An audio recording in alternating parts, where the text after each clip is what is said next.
Okay. Welcome everyone. Warm greetings to all.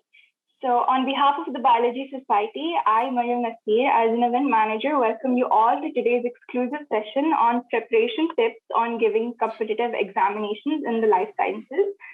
To brief you all about the Biology Society, or TBS, we are a global student community that aims to provide a common platform for all kinds of biology enthusiasts. Our members are very engaged in various biology-related activities and events.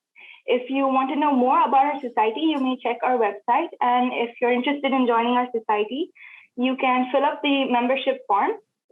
And in case any of you are interested in talking about your topic of interest or presenting a webinar, you may register as a speaker. All the respective links are sent in the chat box.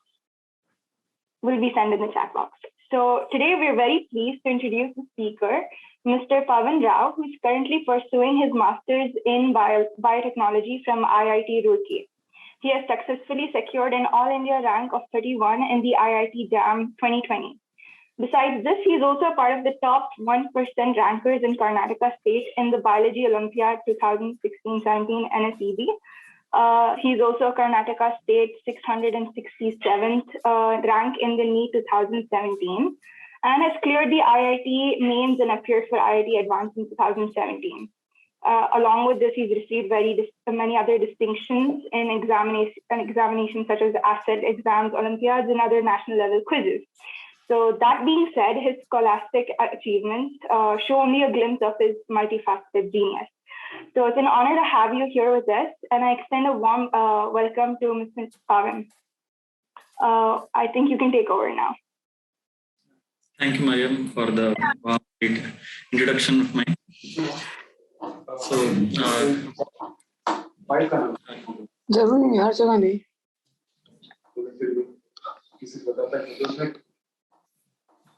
okay. Hello, everybody. Without further ado, I'll start. So, I am Pavan Rao. I'm currently working in the Molecular Endocrinology Lab at IIT Roorkee, and I'm a master's student here. So, just a brief timeline of mine. So, I did PCMB in my 12th, and so I wrote NEET and IIT mains for the sake of getting into IISc actually, so not for anything else.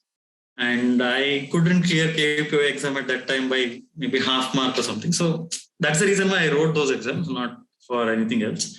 But as you know, IISc is very competitive and you need to get a very, very high rank for that, which I didn't get. So though, yeah, NEET I did clear very well and I could have gone to become a doctor, but I was not interested in that. I was interested in research, and my parents never actually they always left me for myself. Whatever I want, I can do it. So after that, I think once I finished my 12th, the results came out. I just saw what is the coursework in Christ, Bangalore. So, and I found it interesting, the Biotech course. So I took up Biotech BSc in Biotech Chemistry Zoology at Christ, Bangalore. And that was 3 years there. And during that time, I did an internship at Natural Remedies, again at Bangalore, and it was in the phytochemistry department. Yeah, and towards the end of Christ, IIT Jam exam was actually a backup. So I just wrote that exam because everybody were writing all the exams, and I wanted to actually go out of the country for masters itself. But yeah, I did apply, and then COVID happened, and I kind of figured out that it's not going to work out going out because it will be very difficult during these times. So, and IIT Jam results came out and I got rank 31. So I ended up thinking, okay, fine, let me finish it here itself, masters. Yeah, so when the exam happened, let me be honest, it's not like I prepared for the exam particularly. And I think one day before I just went through all the formulas and went for the exam. And after giving the exam, I knew that the exam went well. I knew a lot of questions I have written correct. But then I personally felt the exam to be easy. So I felt that, okay, many others also would have done well. So maybe ranking wise, I wouldn't have gotten in. So it was just in the back of my mind, okay, I finished the exam. And then turns out I did very well. So it was actually a surprise for me. And then it was very easy because at that time, COVID just started. and everybody else were, all the other exams were getting postponed, and whereas mine, I already knew that a seat was confirmed for me. So at that time, again, due to COVID, all our courses started late. So during that time, there was a small offer, not an offer, I would say a news circulating around that COVID lab technician job. So they will actually train us. And then once the training is finished, I would actually work as a lab technician, and I wouldn't actually have to meet any of the patients. So samples would be taken and I will be collecting it and doing my work. So I was like, okay, I have done BSc in this field and I'm interested in biotechnology. So PCR and all that is what we have actually learned. So as well do it. So that was my idea. So I went there and then I got the training. I got the training at Nimans here in Bangalore. So after that, IIT Roorkee guys, they suddenly preponed whatever their plans were and they started online classes.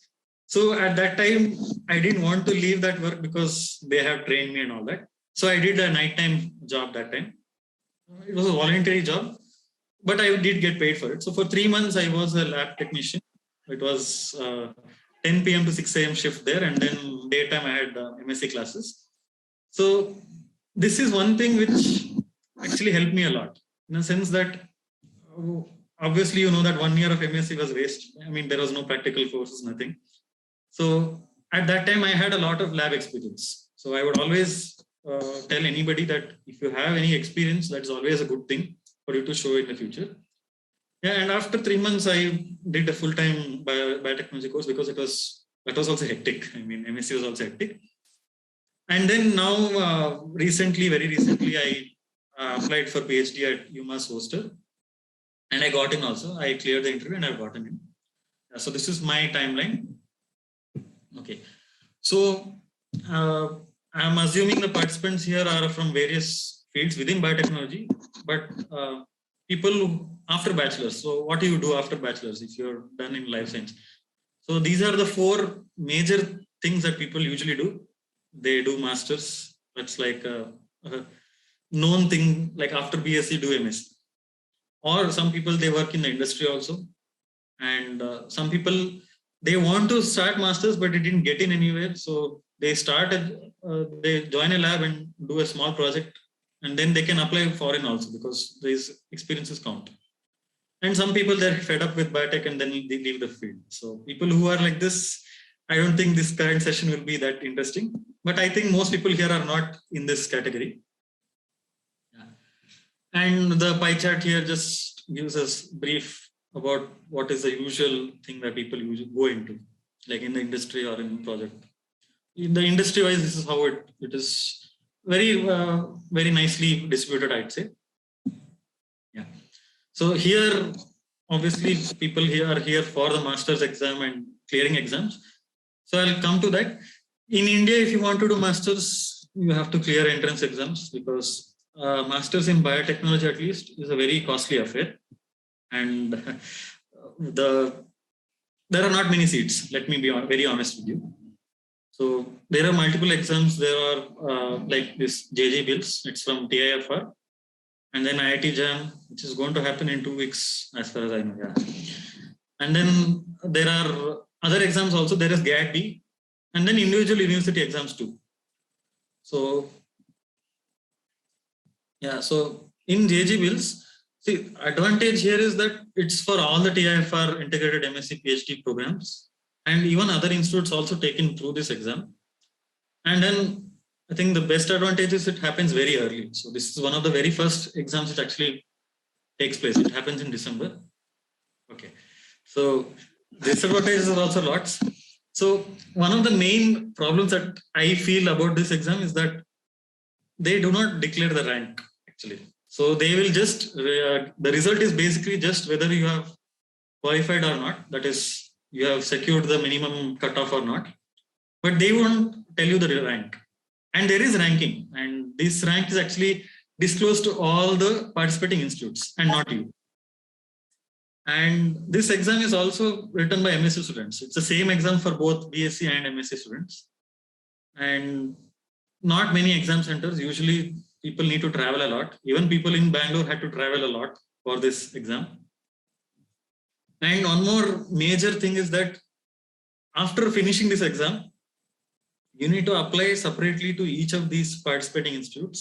You have to apply like how you apply to foreign institutes, give your motivation letter, give your recommendation letter, research ideas, and then there'll be interviews.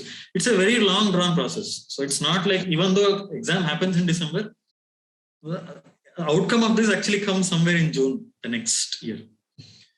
And yeah, because you do not know your rank, supposing there are many institutes and few institutes and everybody knows that they are very good, and you think that, okay, I've done very well, let me apply to this institute. And that institute won't call you because your ranking is not that great, which you do not know actually. So this is what happens. I have seen many of my classmates suffering from this. But yeah, it's one of the major exams and a lot of participating institutes are there. But if you're writing this when you're in your final semester of your BSc, it kind of becomes hectic because your final semester is also going on and you need to apply to so many institutes, and then you have to ask for LOR from your teachers. And one of the major things is that I have seen most people, at least, they have not set their research goals yet in BSc. I mean, they might have a very broad telling that, okay, I want to go into cancer. But this will not cut, because if you write these kind of ideas in your application to these institutes, they won't even call you. So this is one more thing, that most people, they are not that fixed already. And most of them, they don't even know the way of actually going through research papers and formulating an idea and then giving out these research ideas to them. So this is where most students actually fail, I feel, in this exam and this process.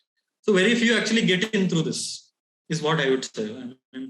So one thing, JJ Bills, you write this exam, fine. But after that, please be ready with a very good research idea too. It is not like you finish the exam, you cleared the exam, you get into a place. No, you have a lot of other work also which has to be done on this. So anybody clearing this or who would have already cleared this, I think by now result would have come out or will come out. Please start looking into this also. And for future applicants, that is next year applicants or the year after that, please keep this in mind that this is how it's going to happen. Yeah.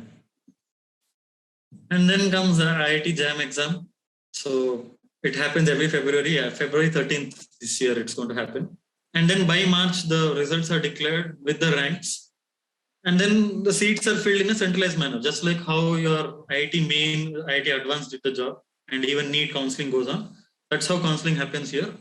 It's very, the matrix is already known. You in the website, you actually know how many seats are there, how many seats for general merit, everything. And they follow it to the core. There is no underhand dealing of any such things. It's followed very strictly.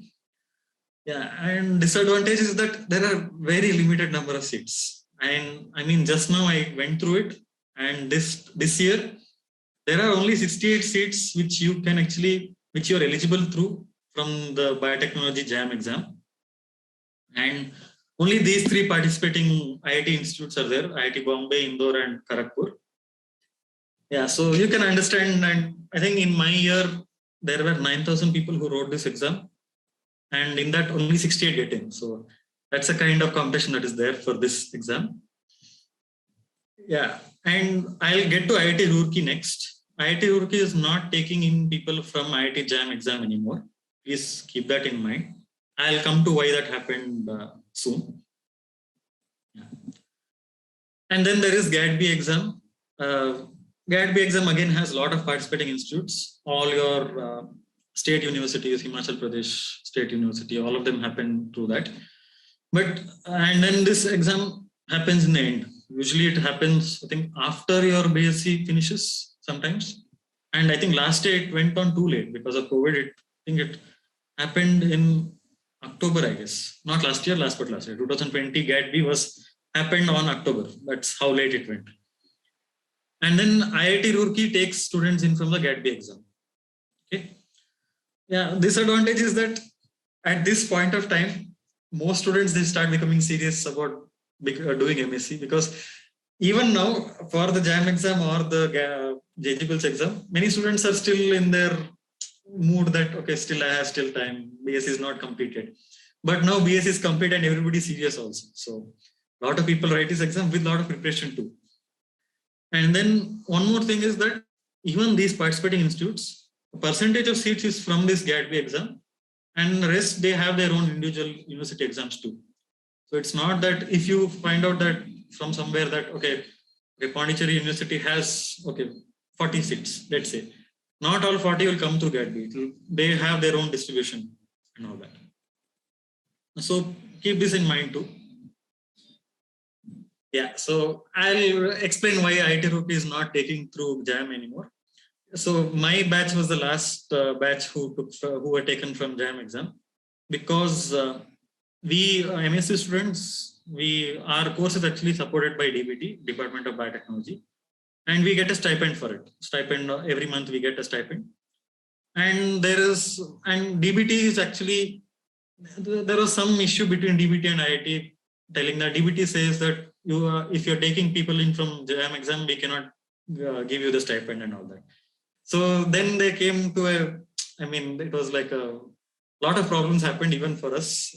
For almost a year, we didn't have a stipend. In the end, it was a compromise that we had to take in from GTBI. GTBI is actually governed by DBT. So that's how things have changed now.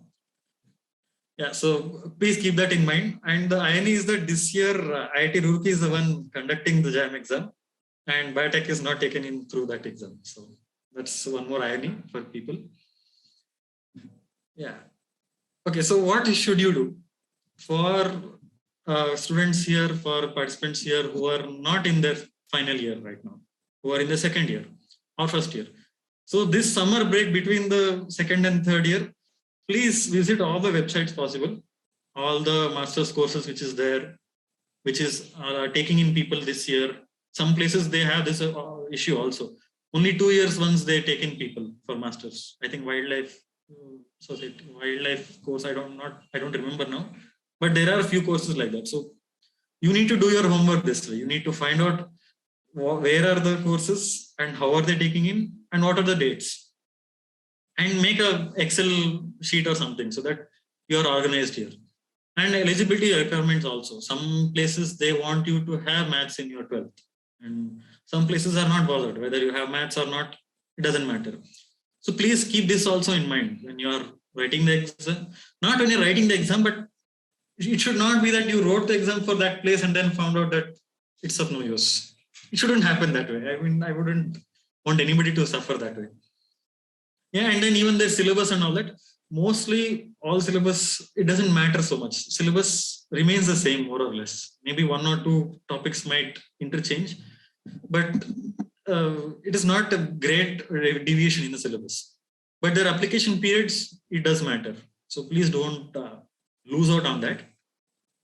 And then for the preparation of exam, see, if you're prepared for the exams in 12th, like NEET or IIT means, it will be easier for you in the sense that you are exposed to how the questions are set and how to actually go about answering them.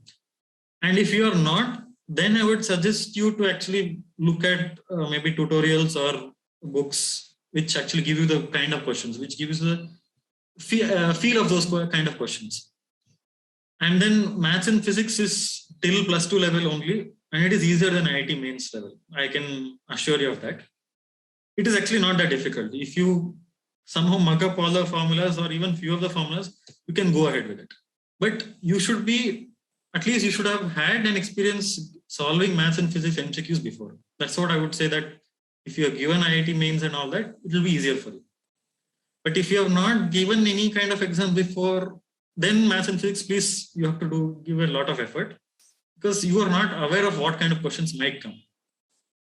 And then biology and chemistry, it is up to UG level. So the coursework suffices provided your coursework had all the topics which is mentioned. So my coursework, I had chemistry as well as biotechnology. So it suffices for me. There are some students who are from BSc microbiology, honors and all that. For those guys, they do have other things, but they wouldn't have focused much on the other aspects like genetic engineering and all that. So for such people, please, you have to look at how much the syllabus of this exam differs from your coursework and accordingly prepare.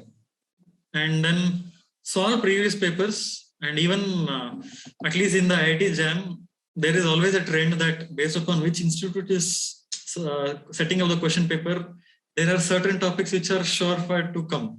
So look at that also. This is something which happens even in IIT mains also, IIT advanced also, and IIT Jam also. It's something which always happens. It's like professors here, what are their interests? Based upon that, question are set usually. I mean, it's a bias, I know, but it happens. So look at that and then solve the previous question papers. You will feel that it is okay. You can do it. Never fear it, at least. Never fear the exam. Yeah. And then what are the tricks? So basic principles you have to know. You cannot escape that. You cannot be like, it's very difficult to remember glycolysis and the Krebs cycle and all that. You cannot do that. You have to know it. And questions will not be like, which is this enzyme? What is that enzyme? It'll never be that straightforward. It'll be easy but tricky for you to know that. And then recall your coursework. Maybe 1 month before, if you actually recall all the courses which you have done, which is matching with the syllabus, it should be enough for biology as well as chemistry.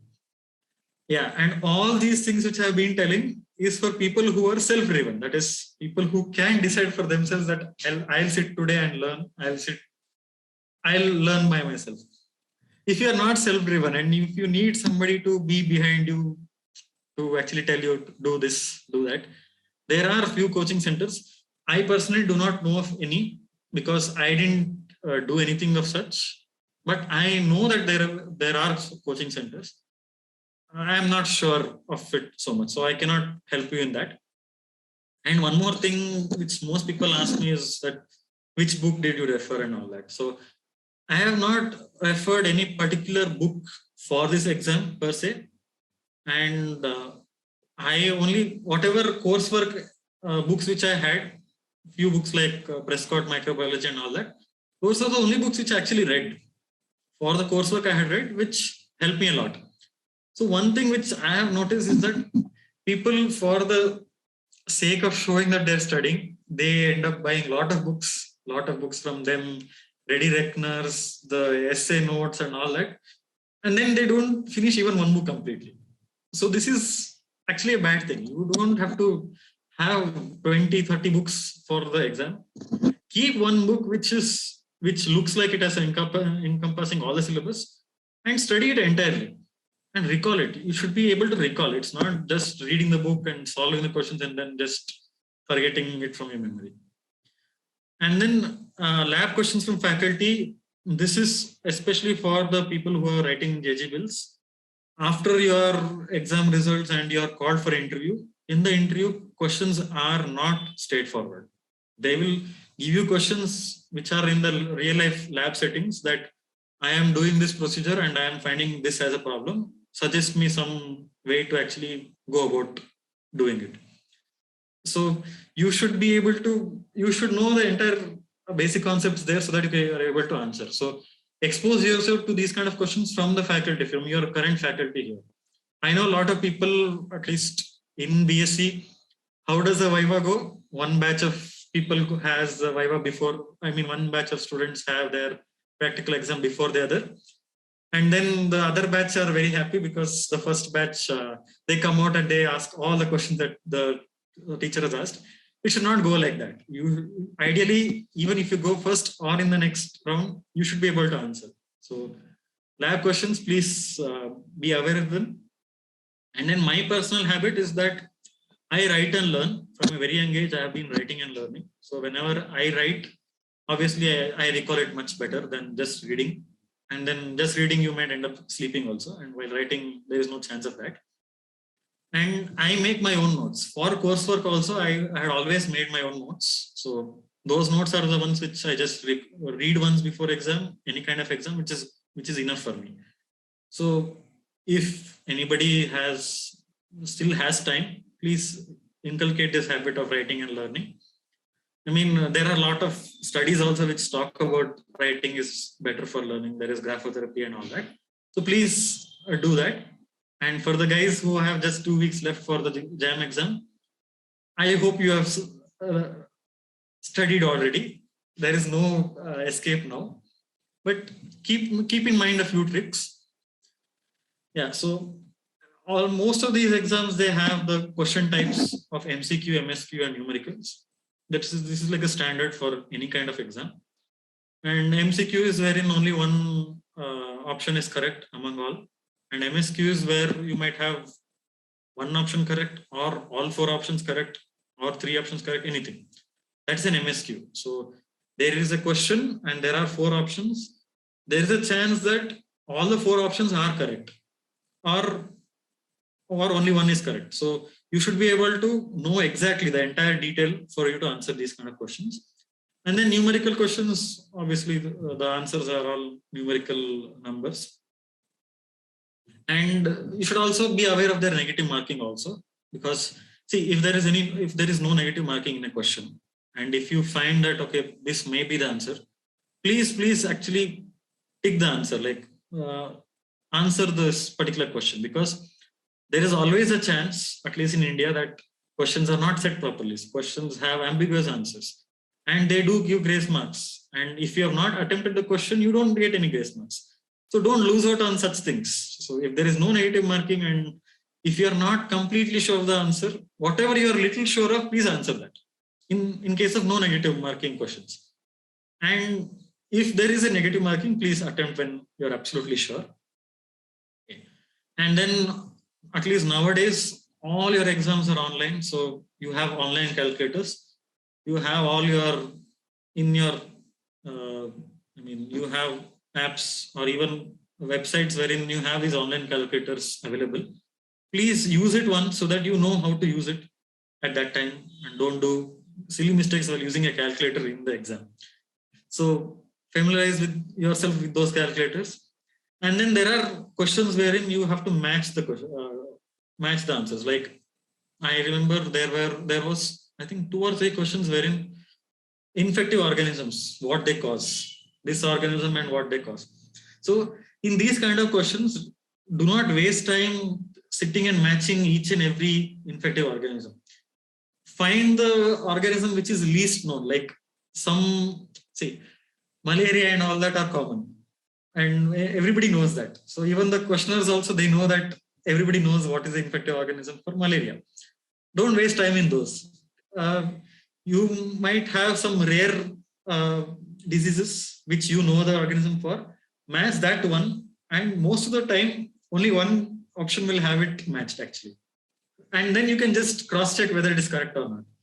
So in matching type questions, it's not necessary for you to know all the answers within that. Even if you know few of the organisms, you can actually go ahead. So even while you're studying, for example, as I said, infective organisms, infection causing organisms, I would suggest, please keep in mind the very rare diseases, very rare organisms.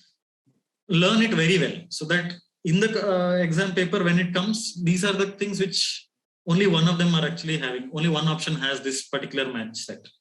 So other things, even if you forget in between, it's fine, because when you see others matching, it's automatically it's correct, you know it. So keep in mind when you're studying now that don't look for the easy way out. Look at these kind of things which are kind of difficult to remember, but once you remember, it's never going to go away. So do that. And then in case of maths and physics, differentiation, integration, know the formulas. It is just a simple thing. You differentiate, you substitute and then find the answer. And then there are certain, some easy way outs. There is something called L'Hopital rule and all that for limits and all that. Know these tricks so that it becomes easy for you in maths and physics. But then if you know the formulas, it is well and good for these kind of exams. They are not going to go behind making you derive an entire formula like in IIT mains and not mains, advanced exam. It will be simple. The only difference is that most people would have forgotten over the 3 years of their bachelors. That's the only difference. And that is what is going to make you differ from all the others who are writing the exam. The biggest thing is that if you do not remember maths and physics, the highest chance is that most people would have answered the biology related questions well, even the chemistry related questions also well. So what is actually setting you apart? What is giving you the rank? Actually through maths and physics. These few questions in maths and physics, if you are able to answer correctly, it will make the entire difference. That is where you actually end up beating everybody and getting a better rank. So do not have this phobia. I have left maths. I do not like maths. I do not like physics. Please, it's not difficult to actually remember a formula and substitute and do it. It's very straightforward also. Questions are not tricky also in these subjects. It is just your efforts of actually recollecting whatever you have done in your 12th, 11th and 12th it's what matters now. And in chemistry, it is up to UG level. So you have to remember your chemistry which you have done. There are many people who are pro life science and against chemistry. Please don't do that. Chemistry is very important here. And I personally found at least in my paper, that spectroscopy and chemical kinetics were very important. A lot of questions came from spectroscopy.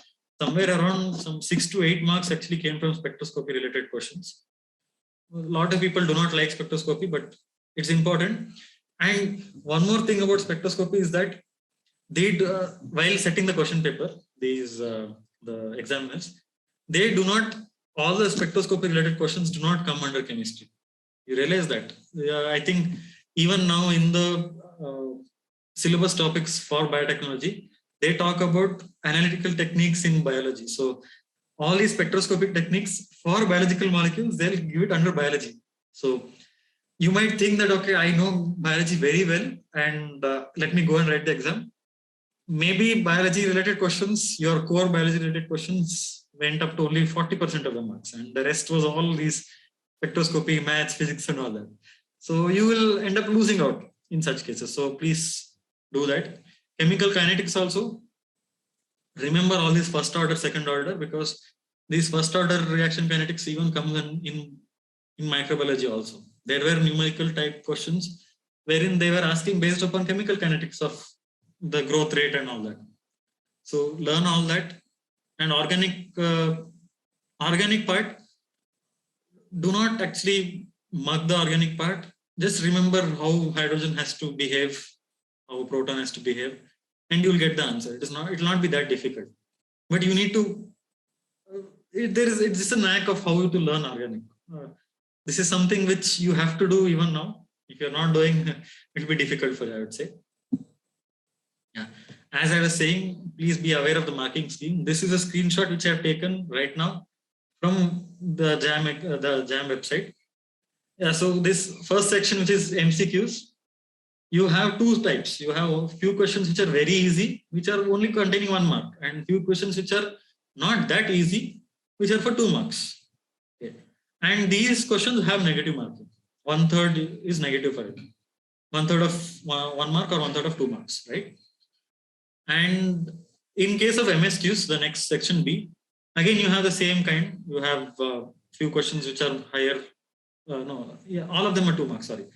But then there is no negative marking here. You need to realize that. So if you have a hint, please go ahead and mark it. But one more thing here is that only a question which, supposing there is a question wherein 3 options are correct. Only if you have selected only those 3 options, you will get a full mark. Okay. Even if you select one of the wrong options, you will get 0. No negative, but you will get a 0. So please keep that in mind. There is nothing like, okay, my question is for 2 marks and all 4 options are correct, but I only selected 3 options, so I should get 1.5 marks, nothing like that. You'll get a 0 only. Please keep that in mind. And then the numerical type answers also same thing. You have no negative marking, which is very great in the numerical type. And then this numerical type is where highest chance of getting grace marks comes in, because they wouldn't have given what is the limits for something. From some calculation, they might not have mentioned whether to take, for example, acceleration due to gravity as 9.8 or 10. If they have not mentioned that, any candidate can actually realistically go and fight with the organizing committee that you didn't specify that. So how you cannot tell that only this answer is correct. Something like that can happen. So numerical type answers, try to solve them. If you do not find the answer, if you do not know how to solve them, do something. You put a zero also in the write zero as the answer and submit it. It's fine. There is no negative marking anyway, right? Yeah. So with this, I'll come to an end of how to prepare for the exams, and I'll just show you a glimpse of what can you expect if you clear. So I am in IIT Roorkee, and this is my hostel. This is Azad Bhavan, so this is where I stay. And this is the biotechnology department, the new building. We have another old building also. Both of them are for us. And this is a lecture hall complex, which I have never been to because all my classes were online. But it's a very nice building to look at. And this is the main building. This is our institute right now is at 175, fifth year. So this institute is actually built by the British. So it's a very, very old institute. And yeah, this is my lab. This is the work area of the lab, wherein we do non-cell culture based work. All your gels and protein extraction, DNA extraction and all that. And this is the cell culture. So yeah. So if there are any questions or anything you can actually ask me. I can even talk about like applying for PhDs outside or even applying outside also because I have some experience in that. Yeah, I'm open to questions now. Thank you so much, Pavan sir. It was very indeed interesting. We have a question from Anushka Shitut. I hope I'm pronouncing that right. For the research aspect of JGE Bill, is it okay if we talk about a project we are working on or a completely novel idea? Yeah, see, that's the thing. In JG Bills, they do not expect you to follow whatever research idea you have actually spoken about. You get my point? Mm-hmm. So supposing you have mentioned in your application that talking about something related to cancer, let's just say. They are not going to expect you to do the same thing when you are there in TIF or any place. This is just to see whether you have the research aptitude or not, right?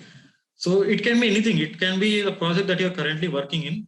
I mean, if you have a project which you're currently working in your bachelor's, it's a very good thing.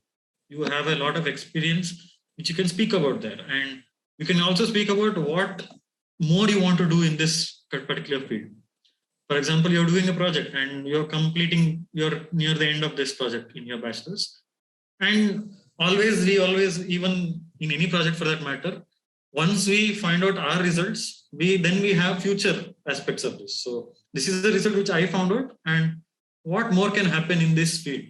So you can propose an idea based upon that field, and it will be very easy for you too, because you are already exposed to that field and you know all the nitty-gritties of it within, and it will be very detailed. The more detailed your research idea is, the more they are convinced that okay, this person knows what he is talking about.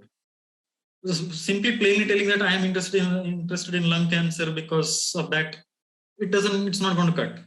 You can speak about that. Okay, I have currently done a project like this, and this is what I found out, and this is something which I found out very interesting.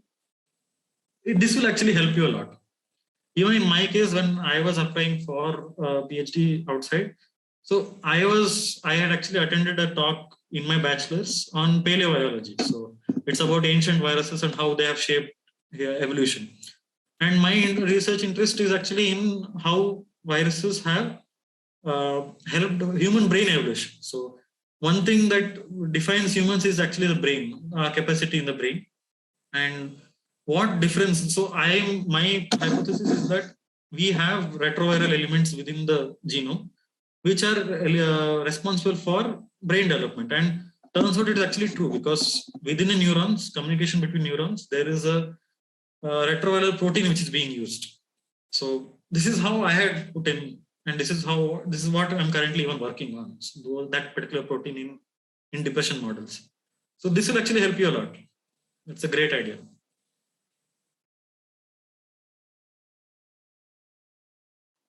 Thank you so much. I hope that's cleared the doubt. Before we move on to the next question, I just like to request everyone to switch on their video so we can take a group picture. I hope people are okay with that.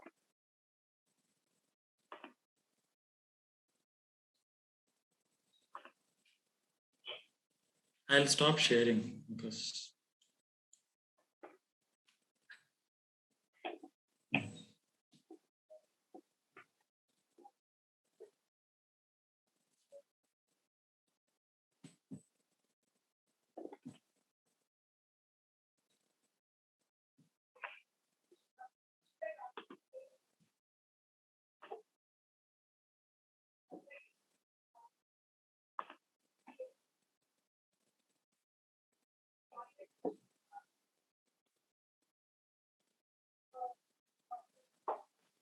Can I ask something?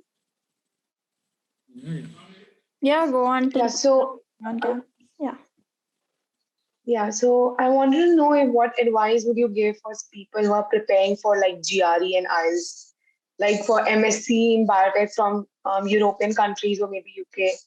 Like what's the career, what's the scope after that? Even if I sit for IIT Jam, maybe like let's suppose that I qualify, I complete my MSc in biotech, then what? Because I don't know anything else other than doing PhD after that. So what's the scope of biotech? See, in India, you do not have any mass placements for biotech students in the field of biotechnology. That's one thing which, let me be very frank, even though I am in IIT right now, it's known for placements and all that.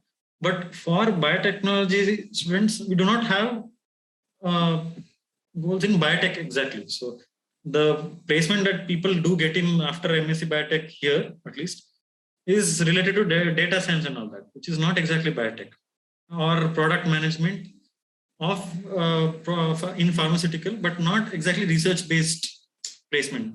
You get my point. But outside in US and Europe, you have placements directly into industries which are working on biotech related aspects itself, R&D related placements and all that. You have a lot of scope, and currently because of this current pandemic, lot of scope is there towards biotechnology. Let me be very clear there. And even the currently the Department of Biotechnology, one more thing, in India, all other sciences, they come under Department of Science and Technology, except biotechnology. Biotechnology has their own department of biotechnology in the government. So that's one thing many people actually don't realize, but we have our own department and our own advisory and all that for this related thing. Yeah, they are looking at having a lot of startups and all that. There is a lot of future in biotechnology here in India. After IIT, the next job producing thing is BT in India. It's still in the early process, I'd say. It's not gone to that level yet, but it's there. Here, right now in India, if you're doing and you want to go into industry, they are not going to come to you. You will have to actually look at every place and then apply. The scenario is currently like that. It's not going to come to your institute. So like there aren't many money yielding jobs. Like isn't it very obvious? We study and we look for jobs that are like really high tax. Obviously, it's not biotech ones, they are money linked. The only thing is the jobs are very few. You get my point. So it's not a mass job. So would you suggest like studying abroad and working abroad would give much more opportunities and higher packages than compared to be here in India? If you want immediately after your studies, yes, outside would work. And then at least Indian mentality is like this, that ones who have studied outside or done work outside and then they come back, they're called in with open arms. They are given more opportunities than people who have done here. It's Indian mentality, we can't help it. So yeah, I would say that would work out better. But see, and outside it is not that competitive as in India. In India, because of population, you realize that, as I said, 9,000 applicants and around 60 seats is, the disparity is very high, as you can see.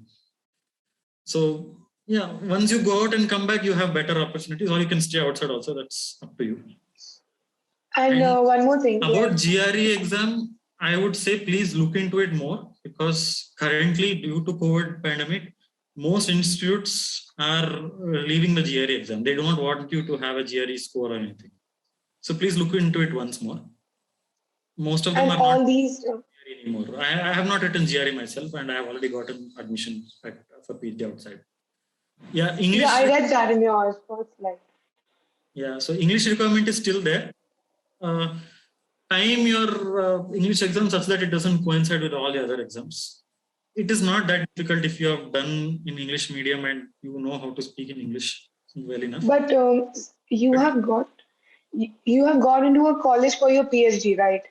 Yes, I have not gone. Do you know?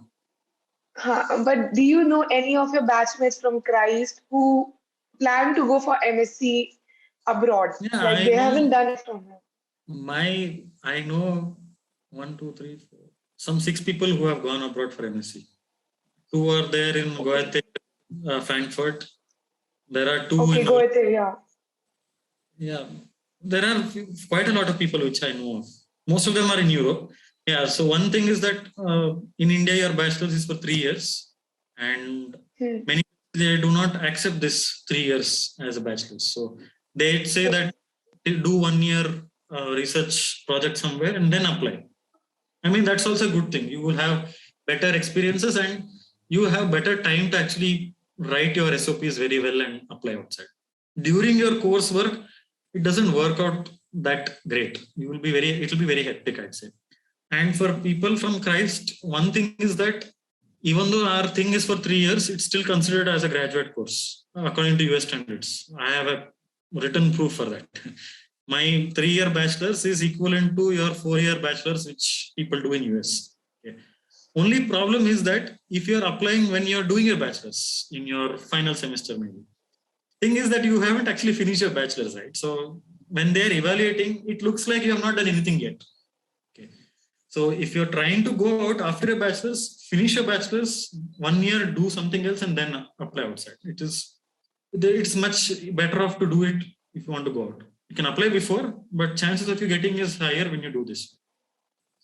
Also, you just mentioned that 3 years here at Christ is equivalent to 4 years anywhere, right? But US equivalency. Yeah, exactly. That's what I was about to say. In US, it's like you need to have a 4-year UG degree. So how do you like say that you have a written proof that 3 years over here is equivalent? So for my current PhD thing, I had to get my credentials evaluated according to US standards, right? So I had to give my transcript from Christ and then transcript from masters here. So in that, it's WES, World Education Services, that company. So they have actually mentioned that equivalent to undergraduate course in US after the entire thing is done. But maybe you might have an upper hand because you have done your master's, right? No. It is a separate thing, and masters also a separate thing. Masters also, they have written completed 1 year of graduate courses up to now, like when I had applied. It is given also equivalent to their undergraduate course. Okay, great. Also, like your friends, batchmates who are in Goethe and stuff, like did they get scholarships? Are there scholarships available for European countries mostly? For masters, you have to apply separately, and getting a scholarship is not that easy for masters. Masters usually from their own pockets, they're paying and going. Masters courses usually are not paid by them. It's from your own pockets you have to do it. So it's going to be really costly. Yeah, that's why most people, they prefer Germany because Germany doesn't have tuition fees. Germany and Norway both do not have tuition fees. It is just the living cost that you are paying from your pockets, right? Whereas UK is something which becomes very costly. If you are planning on doing it in UK, it's very costly. But problem with UK is that masters in UK, most masters courses in UK are only for 1 year, and you have currently done a 3-year bachelor's course and then you do a 1-year master's course. After doing this master's course, you are left with no option than staying in UK itself for PhD, because nowhere else they consider, because literally after your high school, you have done only 4 years worth of courses, and people, other places, they may not take you for PhD. That's one disadvantage that is still there. So, and it is still costly also. So personally, I didn't want to do it in UK. Okay, thank you. Okay.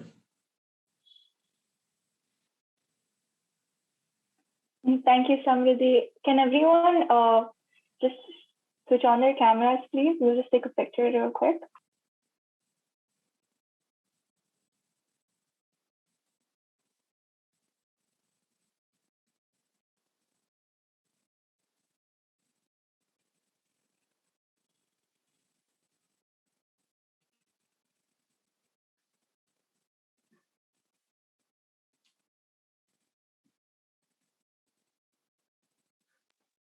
Okay, I think we're done.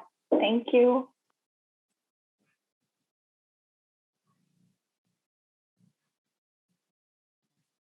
Yeah, so I'm seeing a few questions here.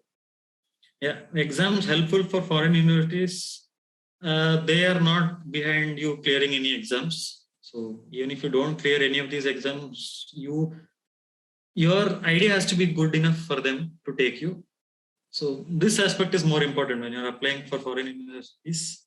The research idea, whether it is novel, whether it is aligning with their interest there, that you have to see. You have to do a lot of background work like this. Read their publications which they have released and all that. It is not as straightforward as clearing an exam and going into some place. And I think that answers Madhura's question. Yeah, CRISE syllabus for biology and chemistry was sufficient. I'm telling it straightforward in the respiratory parts. Just that you should know how to apply whatever syllabus that you have done in the competitive setting. It's see in CRISE or any university course for that matter. When they're teaching, they might actually focus more upon the exam point of view. The exams that you write in the university, right? The writing this much answer and all that. But you should know the basic concept so that you can apply it on the competitive exams. But syllabus wise, it is covered. There is nothing which came out new actually.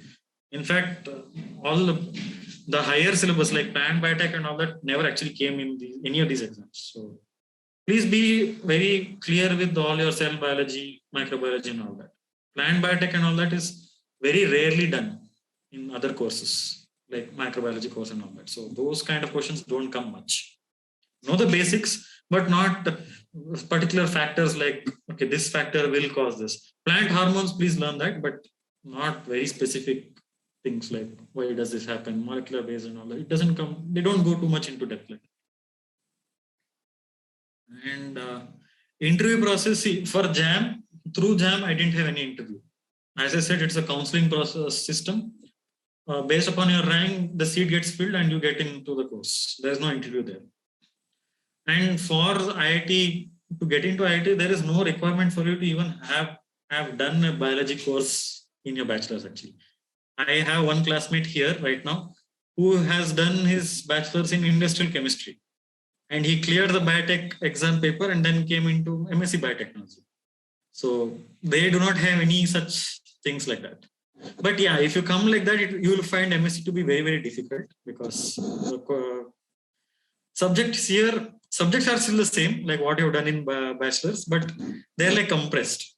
So whatever subjects that we had for biotech in over the course of 3 years, we finished it in 1 year. And the second year, we had other kind of subjects like bio-entrepreneurship and all that. And then our project, of course. The MSc project is the most important thing. Yeah, so you can see when an industrial chemistry guy, not even biochemistry, industrial chemistry guy can actually clear the exam and come into biotech. I think biotech people can do it. The only thing is they need to put a little more effort on maths and physics part, which they tend to run away from. Biologists tend to run away from. You need to just do it for the exam at least. It's not for the exam. It should be there with you if you want to continue in research. But yeah, you need to do this effort. TIFR one, yeah, interview process is vast. It's like based upon your motivation and all that. Then they call you for interview based upon your motivation letter, recommendation letter, and research interest. And in the interview, as I said, see, it is the questions are very basic. They are not expecting you to know the exact correct answer. They want to know how you are approaching the question. A very simple question. If I want to quote, see, they will tell that okay, I have animal cell culture media with me. Okay. And animal cell culture media are of two types. One is complete and the other is incomplete. Complete one is where you have added fetal bovine serum, FBS, and incomplete is where you do not have it. And usually when you do this, you are supposed to mark in the bottle telling that it is complete or incomplete. Okay. Now one new researcher or by mistake, the marking got erased. And now you have two bottles in front of you and you do not know which is complete and which is incomplete. So they will ask you, how will you find out now? You cannot use it for culturing and then find out, okay, cells died in this, so this is incomplete. Not like that.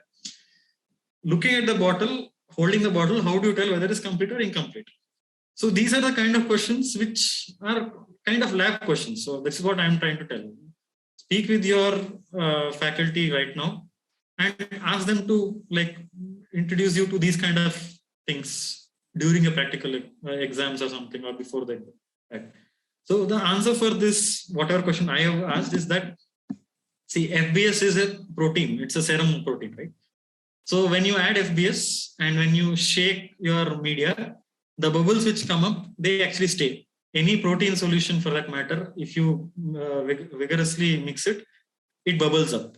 You might have seen this in BSA solutions and all that.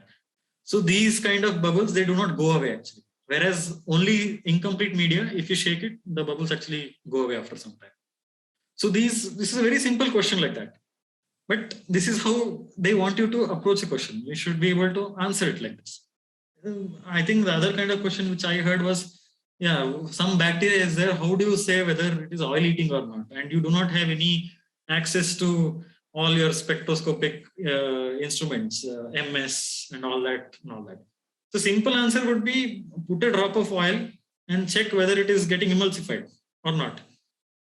So they want simple answers like that. They are not expecting you to go about, no, I'll use this instrument, I'll use that instrument. No, they want you to see how you are approaching the questions. This is how the interview will actually go about. And supposing you have actually done some project, be very, very thorough in whatever project you've done. Supposing I've done a project in microbiology, be very, very, like, you should be able to answer anything in a project. Ideally, you should be able to answer, like, you have done the project.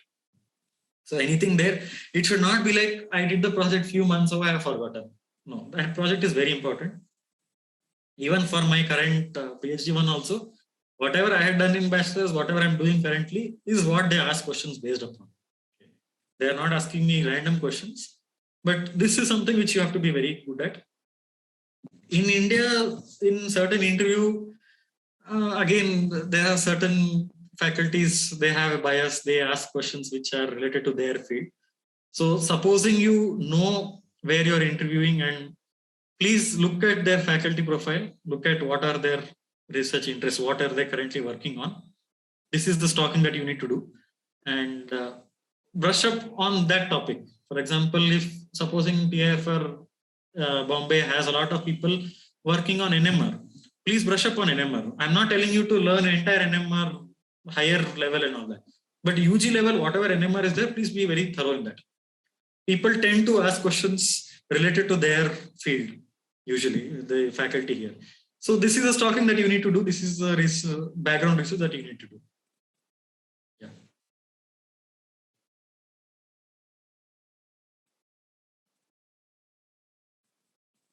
Okay. CSIR NET exam. Personally, I'm not writing.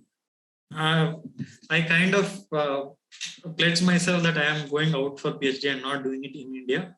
So I made it a point that I'm not writing any of these exams because I didn't want this second option to be there with me. So my plan was that supposing I don't clear the interview for going out, I will stay back a year, do a research project, and then once again apply, but not take up this writing these exams and then clearing it and then going somewhere. I do not want to do PhD here.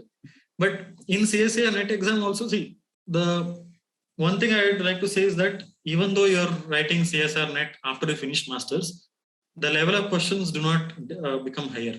They are still in the bachelor's level only.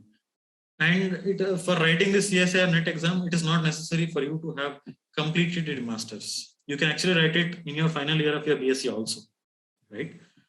Only thing is, to avail the scholarship that from this NET, JRF and all that, you have to have completed a master's. That's the only criteria that they have. But writing this exam, they are not having any of that. So the level of questions are still in the BSc level only, bachelor's level only. And then, as far as I know, in NET, you even have options of choosing a particular field within the, like, it's not just entire biotechnology. You have plant physiology separate, ecology separate, genetics separate. Within that, you need to select a few fields for the higher mark questions, is what I remember. I have not done much background research on that because I am not writing that exam. But NET exam, this is how it goes. So coming up with research proposals for PhDs and MScs, as I said, see, in my case, my interest was in this field, neurovirology, and then I was reading through research papers related to that field. And while reading through research papers, I found a particular paper to be very great, something very new. And whoever have written that paper, and I found out that in that institute, which is UMass Worcester, they are from there. So I applied, I found out that they have PhD programs like that, and that's how I applied. So for writing research proposals, you need to have an idea for yourself first. And that's, I know it's a very difficult thing. It's not that an idea just pops up. I mean, it's supposed to pop up like that, but it's not going to randomly come in. You have to be exposed to a lot of scientific literature or talks. You attend a lot of talks. And it is not just attending a talk and not listening to them. It is, you should be able to actually think more on what they're talking about. So supposing they talked about something, you should be able to correlate it with something else and think, why not this way or why not that way? And it's not that you think about it and just tell why not this way, just don't put that in the research proposal. You need to do background research. Google Scholar is there. You have a number of search engines. You can search specifically whether this topic is already been done or not. And then you can find out more that whether your question is being answered or not. If your question is being answered, yes, you need to find out other research proposal. But then at least you know what is the answer for your question. And many times answers are not there. It's even the simplest of things, answer may not be there. And you can actually put that in your proposal. In your proposal also, they do mention to actually put in references. And this is what references mean. And please make it a habit of referring properly. It's not that you just tell, and Wikipedia is not a source, please. And I mean, it can be your background source. Like in the beginning, just to find out about the topic, you can find in Wikipedia. It's a very dumbed down version. But after that, do not cite Wikipedia. You have to have cited papers, and please follow a proper citation format. It looks professional also. And that is how you have to come up with a proposal. I cannot help you there more because it's very specific on what topic you are interested in. How much does our CGPA matter? Yeah, so see, always people say that, okay, CGPA doesn't matter, but then it does matter because ultimately in this competitive world, this is one more way of actually ranking people. See, in case of India, if you are applying to your master's in India, CGPA doesn't matter that much because here we have exams, all India level exams, which are actually doing that work. It's able to rank us there. But in case of going outside India, it's like this. So I have given my application, and in my letter of motivation, I have some motivation, research interest is there. And there is one more, that institute might have a lot of applications like that. In that case, if their motivation also is close to you, your research interest, or they may take both of you in the same way. If the other person's CGPA is higher, they might think that, okay, this person has a capacity to do excel in this field in this way. So let's call him for the interview, him or her to the interview. So this is where CGPA matters. So once, if you're called for the interview, well and good. Then CGPA doesn't matter that much. I agree. The interview questions or your research interest matters more. But if you're a fresher out of MSc and you do not have that much research experience and you do not have publication in your name, then CGPA is what they're going to see for ranking people, right? So that's where CGPA matters. If your CGPA is not that great, I'd suggest take a year to do some research project, make publications, reviews, attend conferences and all that, so that way your application is stronger. If not this way, and if your CGPA is good enough, then you can actually try and apply as soon as your course gets over, actually, or while your course is getting over. That's the whole difference. So if your CGPA is good enough, you do not have to have break years in between doing other things. You can have a direct flow. If your CGPA is not that great, you might have to do other things to show for it to be good enough.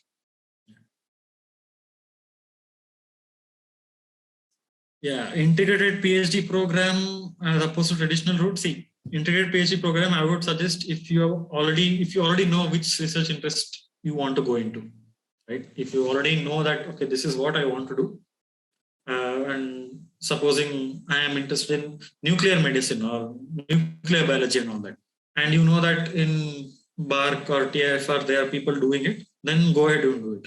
But if you're still in the, if you're still not sure whether to actually pursue a research career or not, I wouldn't suggest an integrated PhD program, because here you do have an option of getting out of after MSc, but that MSc is 3 years. It's not 2 years. You cannot get out of it in 2 years like others. Okay.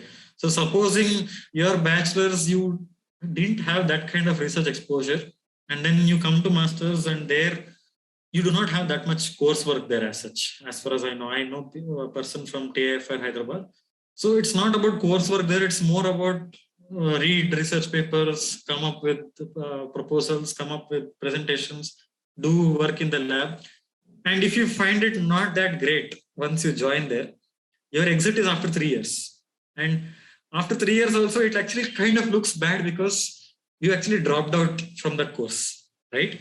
So only if you are already sure that this is what you want to do, research is what you want to do, I'd suggest go ahead. If not, traditional 2-year MSc is a better option, because they're not actually, focus is towards research, yes, but you still have an option of, I finished my master's, but I'm not interested in research anymore, I want to do something else. You still have that option there. So according to that, you have to choose, I'd say. And integrated, one more thing is that once you are in, you are in. And supposing you find that that particular institute or that particular place is not that great for you, you do not like the work environment or people around there, you are stuck with them for a long time. So please keep this also in mind. I'm not saying it is a bad thing, it's a very good thing. You get the stipend from them, you are more or less settled and all that. But there is also other things also in life, which also matters. So please keep that also in mind. It's the same thing about people when they ask me whether PhD is option. PhD is a good thing after MSc. It's MSc is something which gives you that that period wherein you know research is what I want to do or not. That's why you have that research project for 1 year. That's where you get to know whether this is what I want to go into or not. So in integrated PhD, you do not have that option, is what I'd say. Pavan, is it fine if we take 2 more questions? I think 2 people have raised their hand. If it's fine with you. Yeah. Go ahead. I think, some places there are no MSc exit options. Yeah, I have heard of that too. I mean, there is no official MSc exit option, but there are some internally they have options of doing it. I have heard of that. So please keep this. Yeah. So adding to your point as well, I have heard from my friends who were there, who had tried to apply. So they said ki even while discussing the MSc exit options, now the teachers are like, they start, questioning your credibility. So if you really want to do integrated, you should be very sure. Exactly. So I have opted for an integrated course. So there were a few of my friends who had to leave because of personal reasons, but still you are आगे से ना, they'll not view you, your professional reputation takes a hit. Whatever your reason. See, the tag which you get is actually a dropout. The tag which you get is a dropout.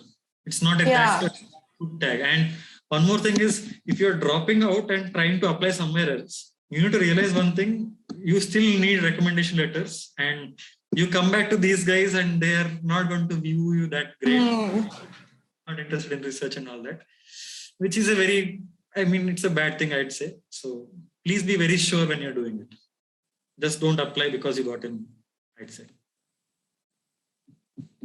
And even if you're thinking of exiting the research MSc, after MSc, do not disclose it in the early stages. Like finish your MSc part at least, and then maybe broach the topic. Maybe by then you would actually got a new student and you are okay with continuing. Do not do it like in the very first month, even if you're finding it difficult, even if you do not find it that great, that place, do not yell it out telling that I want to leave. Don't do that. I'd say, I at least tell that once you're in, keep that in mind. At least build a good rapport with your professors there. And then maybe your research interest is not at all here, and show your professors that you are very good in research, but this is not here. That's why I want to go out, maybe abroad or something. do that so that at least recommendation letters are good for you. I wouldn't want you to do it in the very first semester, wherein the professor also do not know you and they do not even take the effort of knowing you at that time. Don't burn bridges at that time, I'd say. Keep bridges open till at least to the very end. So it's a bit off topic. Yeah. But since I took NEET exam last year and I'm also waiting for counseling this year. But I remember you saying that you scored decently in that exam and yet you prefer to come to Christ. That's question A. And question B, how much does a drop year affect in this whole resume thing, especially in this field? If someone is thinking of going for MNC instead of research work, then? Okay, multinational companies. Okay. First thing, NEET thing. See, I did not want to be a doctor. See, in a doctor's field, more than core biology, I am going to deal with patients more. And personally, I did not think of myself to be that patient of a person to answer everything the patient asks, the patient's relatives ask, and all that. So this is not my interest personally. So I wrote NEET because I didn't clear KPY exam and I wanted to go into IISc Bangalore, and NEET is also an option to go into IISc Bangalore. But the ranking for IISc Bangalore is much, much higher than NEET. It's not enough. Whatever I have got was not enough. Let's just keep it at that. So NEET was just, I had written for IISc. It was never my intention to become a doctor. It was never my intention to join engineering because I wrote IIT Mains. I wrote IIT Mains because it still was valid for IISc. That's my entire reasoning. And your second question, can you please repeat a little so that? Yeah, how much does a drop year? Some people. You want to go into multinational company, is it? If I heard you. See. Yeah. Yeah. So see, drop year. See, if you are able to justify your drop year. See, if you're joining a company or something, obviously there'll be an interview. If you're able to justify your drop year, it's all well and good. And if you have done something in your drop year which is worthwhile also, that's also good. And in case of foreign countries, you shouldn't be bothered about drop year that much because people there literally, they do not follow like us. Like as soon as we finish our high school, we join college, we join the masters, we join PhD. It's not like that there. And it's most of the time, I mean, as I said, I know people who are in Biotech, Frankfurt right now. I think my friends there are the youngest there.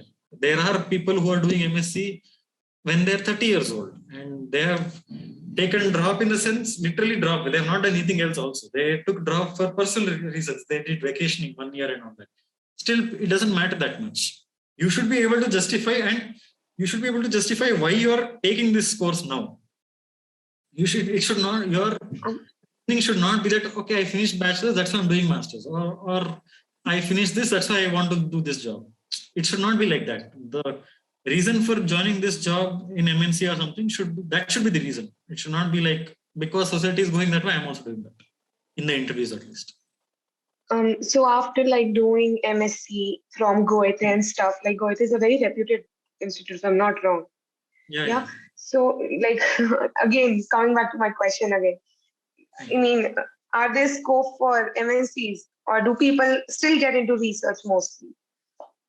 After doing MSc? From Goethe, my friend who is there, she's thinking of going into industry. The industry is there. In German, at least it is very good. You have a lot of industries there. That's not the issue. Thank you. Thank you so much. I mean, it's not common for everybody to do PhD abroad. Here, everybody after MSc think only PhD you have to do. I agree, PhD does help because supposing you want to go back to academia later on, for you to get hired, they might expect you to have PhD and all, I agree. But you can do PhD even after you work for a little time and maybe earn for some time and then take a PhD. That's also a very good option. Nobody is going to question you there. Even currently in my MSc lab, I know PhDs who have done 8 years of work and then come into PhD. So these guys, they come back to PhD because in their work environment, at least in India, the pay scale that they get, so it's like this. So supposing somebody has finished their a doctor, like PhD holder, their base pay scale is higher. Okay. So to come to that level of pay for a MSc graduate, they might have they should have a lot of years in between. So to actually make that jump from this pay scale to higher pay scale, these guys, they come to PhDs. Not that they actually are interested in research. Some guys are not. But at least in India, this is the problem, that you want higher pay, please, you should have a doctor in your name or something like that. That's why people come into it. So for such cases, you have options wherein PhDs are not that intensive. You take up this not very innovative. See, PhDs also, you have two types. One type is wherein your own independent research. You have your own idea and you take up, and it takes a lot of years. And there are, in some cases in Europe, there are many places wherein that lab is doing work in this thing. They want a person for labor work basically, but you get a PhD out of it. So you go there, you finish up whatever the goals that they have already set up. You don't have to sit and think of the plan, objective and all that. Objectives are already set. You do the thing and you come up with a result, and then you publish it and you get a PhD. That's also a thing there. So people do that also. So it depends upon the necessity, what you require. Yeah, can I ask my question now? Yeah. I actually wanted to ask about your thesis, because the whole retroviral and neural development thing sounds very interesting. So did you research about how consciousness came into existence in human and what the probability is of that happening again? Have you, what's your thesis actually? I have actually? not gone towards consciousness. And see, this is my research. I want to go into retroviral elements and how they have shaped the evolution of human brain. Okay. That is my interest. And there is a protein called ARC, which is actually a repurposed GAG protein, which neurons currently use. So whenever they need to communicate with the next neuron, what happens is mRNA is encompassed in this ARC protein, and it goes from this neuron to the next neuron in the synapse. Okay? So this is how mRNA is transferred to the next neuron. That's how they communicate. So this is something which is found out in 2018. See, ARC protein was known from 1995, as if I remember correctly. But it being a repurposed viral protein was found out recently, 2018. Okay. So my currently in MSc here, I cannot look at doing all this because time is very limited here, and you should need to face the facts. I'm in IIT, yes, but I'm still in India, so research crunches does happen, funding crunches does happen even here. Okay. My thesis right now I'm doing on depression models. So turns out this ARC, whatever is here, ARC protein, it's an immediate early gene. So any kind of response of a neuron actually is governed by this protein. Other proteins are also involved, obviously. So I am using this ARC protein as a possible marker for depression. So currently there are all depression screening, all the depression antidepressants and all that. Screening them is done directly on animal models. You do not have any cell-based model. Okay, so my MSc project right now, currently, I am working on trying to make a cell-based model so that you can have easier screening of molecules. So I need to find out whether there is particular marker differentiable between depression and antidepressant therapy in a cell. So I'm using mouse hippocampal cell lines to do this. I'm inculcating ARC as a possible marker here. So this is what I can do right now using this retroviral protein in this stage. Okay, that sounds really interesting. I thought it would be related to exosomes actually, because I know they're also technically derived from viruses. Exosomes, this ARC actually looks like an exosome itself. It is, you imagine multiple ARC protein actually encompassing this mRNA. It literally looks like a viral circle, like a COVID virus itself. So it looks just like that.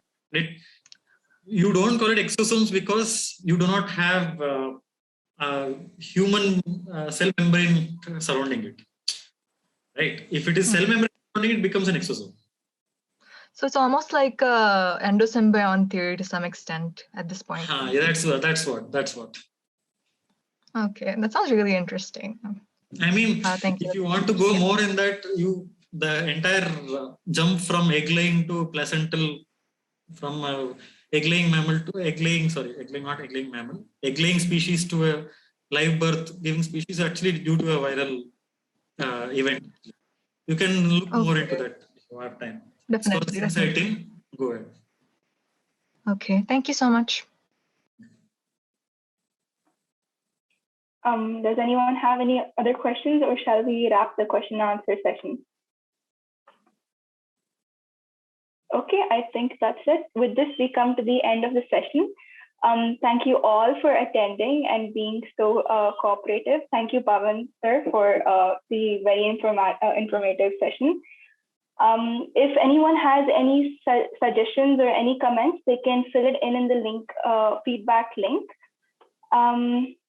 And we'd also like to brief our audience that we have a 3-day global annual conference coming up in February, which is known as BioCon. If anyone wants to share their ideas or any research or thesis projects, they can fill in the speaker registration, which I will also send in the chat box. Sorry. And the link, the registration closes by 7th February. So please do that. That's it. This was wonderful. Thank you so much. Stay safe and have a great evening. Thank you all. All the best for the exams we're writing in the near future.